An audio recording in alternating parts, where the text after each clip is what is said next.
कि और ज़्यादा इस पे करने की ज़रूरत है? नहीं, ये सफिशेंट है। प्रॉब्लम है कि कम से कम 3-4 लाख करोड़ तो मार्केट से कभी भी खड़े कर सकते हैं। हमारे यहाँ लोग तैयार है इन्वेस्ट करने के लिए। कल ही मनसुख भाई मांडविया जी के साथ मीटिंग हुई और उन्होंने जो विशेष रूप से सरकार के पास और राज्य सरकार के पास जो पीएफ और इंश्योरेंस के वगैरह जो पैसे हैं वो भी इन्वेस्ट करने के लिए वो तैयार हो गए। तो मुझे लगता है अब इसमें समस्या नहीं है। पर बॉटलनेक्स तो हैं गडकरी जी, जैसा आपने खुद जिक्र किया, एनवायरमेंटल क्लियरेंस होता है, लैंड एक्विजिशन होता है, इस सब में जो लाल फीताशाही जिसको बोलते हैं, रेड टेपिज्म, उसके चलते देरी तो होती है बहुत बड़े प्रमाण में कम हुए हैं और कम करने का हम सबका प्रयास है और इसलिए हम इसको गति देने में कामयाब होंगे, ये मेरा विश्वास है।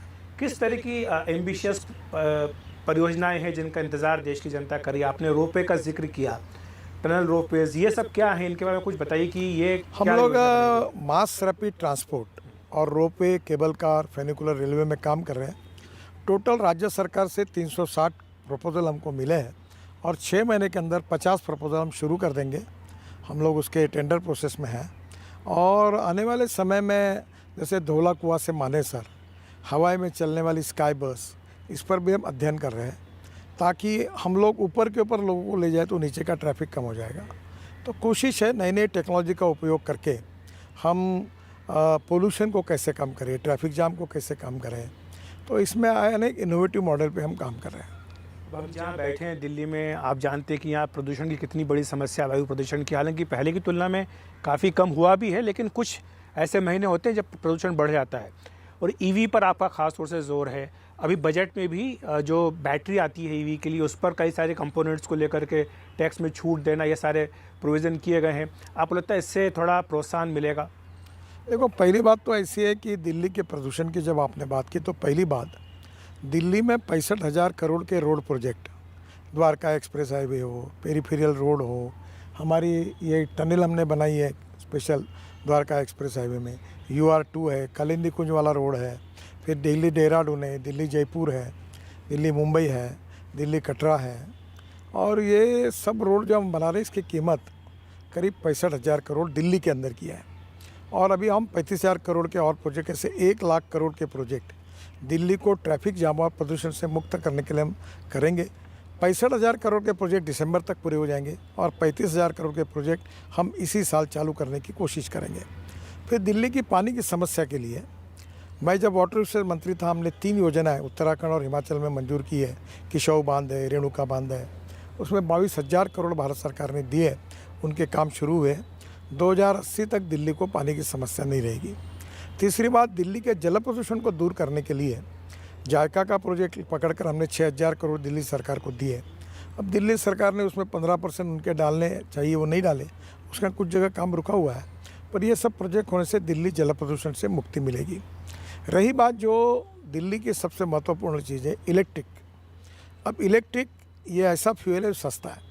जब हमने इलेक्ट्रिक बस, आपको इस पे आता, लेकिन जो आपने बहुत महत्वपूर्ण बात की जायका प्रोजेक्ट की, उसके बारे में थोड़ा बताइए कि वो क्या है और उससे कैसे पानी की समस्या दिल्ली के लिए हल हो जाएगी? क्योंकि यहाँ पे अभी सबसे बड़ी शिकायत जो विधानसभा चुनाव प्रचार के दौरान रही लोगों को, कि जो पानी घर में आ रहा है उसकी क्वालिटी ठीक नहीं है, गंदा पानी है। और यमुना का पोल्यूशन, वो भी एक बहुत बड़ा मुद्दा इस चुनाव में बना। देखो, दिल्ली में जो ओखला है वो हम देश का सबसे बड़ा STP बना रहे हैं और ऐसे कम से कम 70-80 जगह पर STP बना रहे हैं जो वाटर पानी शुद्धिकरण करेंगे। काफ़ी कुछ टेक्नोलॉजी का उपयोग करके प्रोजेक्ट शुरू भी हुए हैं। हमने हमारा हिस्सा भी दे दिया। उसमें 15% दिल्ली की सरकार को देना था, भारत सरकार का, और कुछ एक जायका की ग्रांट्स थी। तो ये सब प्रोजेक्ट्स में थोड़ा सा, जब मैं वाटर से मंत्री था तो मैं इसका मॉनिटरिंग करता था। अभी वर्तमान स्थिति क्या है मुझे मालूम नहीं, पर यह प्रोजेक्ट होने से दिल्ली को जल प्रदूषण से मुक्ति मिलेगी। रही बात यमुना की, हमने एक नमामि गंगा शुद्ध करने के लिए 40 नदी और नालों का काम लिया, उसमें यमुना का है। हमने पानीपत सोनीपत के मेरे समय ही हमने ETP प्लांट अच्छे कराए ताकि यमुना का जल खराब ना हो। अब बड़े प्रमाण पर यमुना को शुद्ध करना ये बहुत बड़ी प्रायोरिटी है। मथुरा में काली नदी वगैरह सब नदियों पर हमने काम किया था, तो एक बार ये जल शुद्धिकरण होगा। दूसरी बात, जो पंजाब हरियाणा में 200 लाख टन परेलियाँ आती है और वो जला देते हैं, जिसके कारण दिल्ली में इस समय जब ठंड के दिनों में वो पोल्यूशन चिपक जाता है।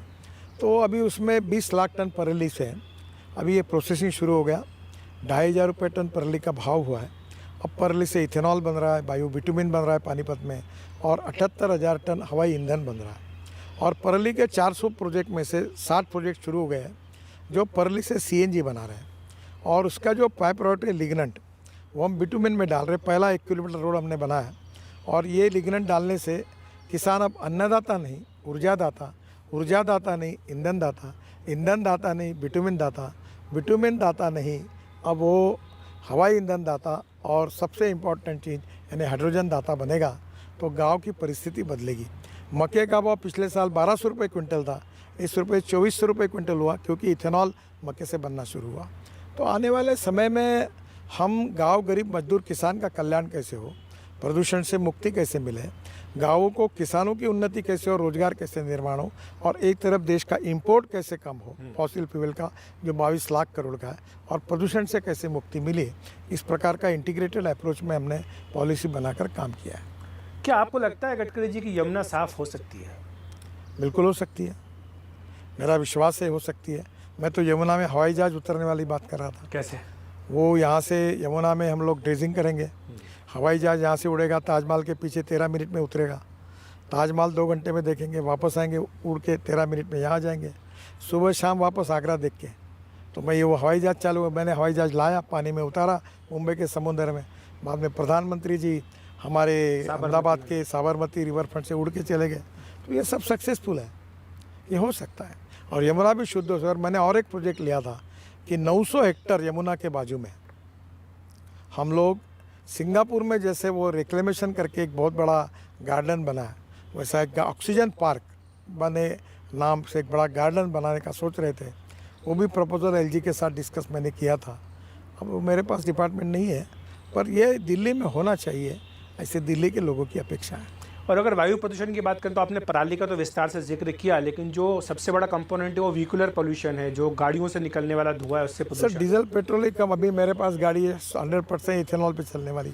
अब Tata, Suzuki, Mahindra, Hyundai, Toyota सब 100% इथेनॉल पे चलने वाली गाड़ियाँ ला रहे हैं। 60% बिजली तैयार करेगी, नो पोल्यूशन, इंपोर्ट शून्य। पर गाड़ियों की कीमत ज़्यादा होती ना, तो पूरी मिडिल क्लास कहाँ इसको देखो अभी तो ये लिथियम आयन बैटरी जब हमने शुरू की $150 पर किलोवाट पर आवर थी, अब $105 आई थी। और अभी जो निर्मला जी ने घोषित किया उसके बाद डीजल और पेट्रोल कार की कीमत और इलेक्ट्रिक कार बस ट्रक की कीमत सेम होंगी, और इलेक्ट्रिक में खर्चा ही नहीं है। तो आने वाले समय में इलेक्ट्रिक ही चलेगा। ये जो आपने बात की निर्मला जी के बजट की, सवाल मैंने पहले भी पूछा था आपको, मैं बीच में रोक दिया था, लेकिन क्या ये EV बैटरीज के ऊपर जो इंसेंटिव दिए गए हैं इससे खपत बढ़ेगी और लोग वाकई इसके लिए प्रेरित होंगे खपत खरीदने तो के लिए? ऐसी बढ़ रही है कि वेटिंग लिस्ट लग गई है। अच्छा, अभी इलेक्ट्रिक के ट्रक आ रहे हैं। आप बता दो, 5 साल के अंदर दिल्ली में आपको एक भी डीजल बस दिखेगी नहीं, पूरी इलेक्ट्रिक बसें दिखेगी। अगर आसाम के मुख्यमंत्री आए थे, उनने मुझे बताया 500 बसें उनने ली इलेक्ट्रिक की। तो आप पूरे देश में आने वाले समय में कम से कम 1 लाख बसें साल की इलेक्ट्रिक की बनेगी, और पूरा अर्बन ट्रांसपोर्ट शहर के अंदर का, और दिल्ली से जयपुर, दिल्ली से चंडीगढ़, लुधियाना सब electric super air condition coach चलेंगे। वो दिन अब दूर नहीं है, शुरू हो गया। पर लोगों को थोड़ी चिंता तो रहती है कि पता नहीं बीच में अगर मान लीजिए लेके जा रहे हैं कहीं हाईवे पर, तो बैटरी अगर डाउन हो गई तो चार्ज करने में टाइम लगता है। कभी तो आप बैटरी मुझे स्वैपिंग बताओ, के ऊपर नहीं ज़्यादा जोर आप देना ऐसा एक तो भी इंसिडेंट हुआ है मुझे बता सकते हो?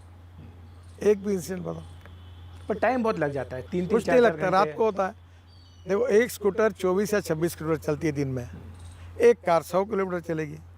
रात को आके भी मेरे घर बाहर में लगा है, गाड़ी चार्ज हो रही है। अभी मैं आया बाहर, फिर लगा दी, चार्ज हो गई।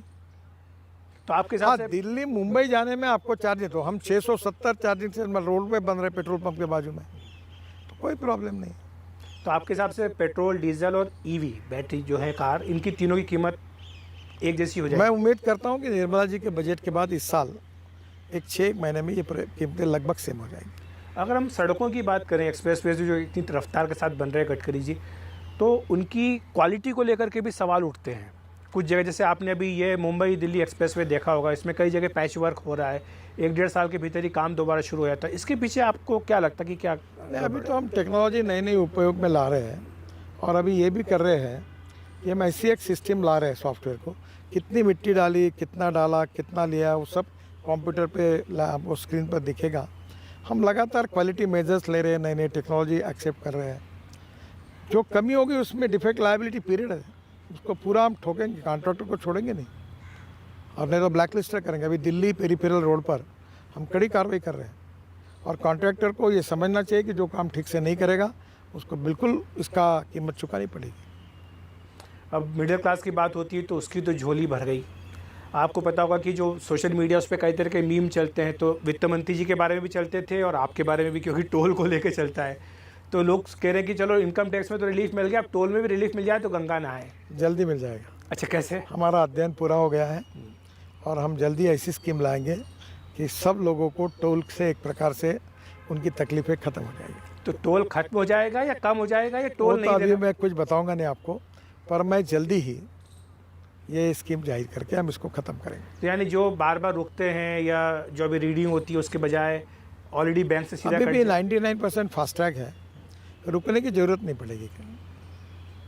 और वो सैटेलाइट से करने की बात हो रही है, हाँ, सैटेलाइट बेस्ड टोल सिस्टम की बात है। तो उसी के बारे में इशारा कर रहे हैं या कुछ और? उसका भी है कुछ, हम वाकई भी कुछ और पॉलिसी निर्णय करेंगे जो हमारे कानून के अधीन हमारा अधिकार है, कुछ मार्ग निकालेंगे उसमें।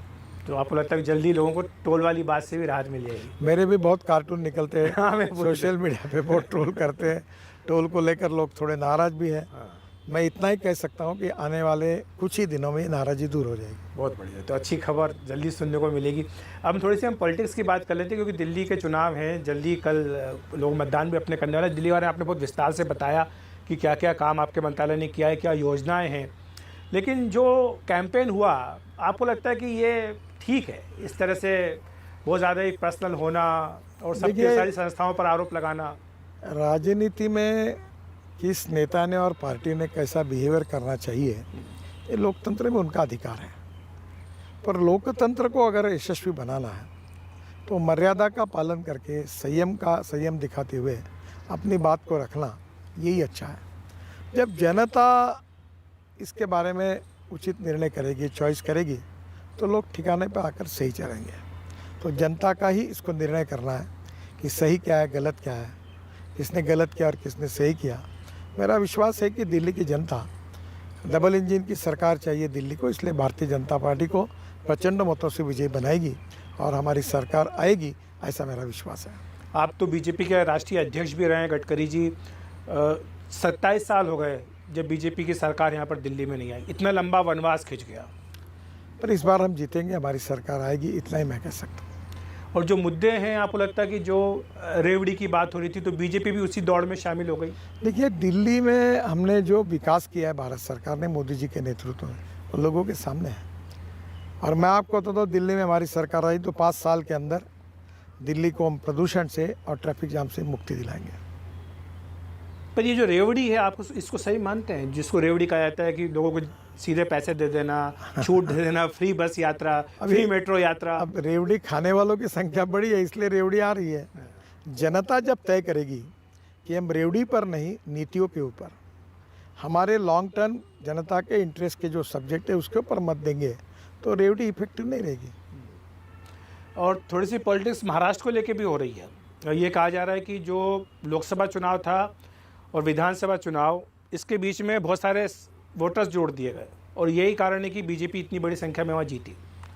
महाराष्ट्र की जीत तो बहुत ऐतिहासिक रही है और मुझे बड़ी खुशी है कि महाराष्ट्र की जनता ने हमको विश्वास दिलाया और देवेंद्र जी के नेतृत्व में हमारी सरकार अच्छा काम करेगी और महाराष्ट्र की जनता की अपेक्षा पूरी करेगी। लेकिन जो चुनाव आयोग जैसी संस्था है, इनके ऊपर जब सवाल उठाए जाते हैं तो आपको क्या, अनुभवी राजनीतिज्ञ, आपको कैसा लगता है कि ये जांच होनी चाहिए या ये सिर्फ? देखो, मैं विवादों में नहीं पढ़ना चाहता हूँ। हर जगह पर लोग तकरारें करते हैं, कोर्ट में जाते हैं।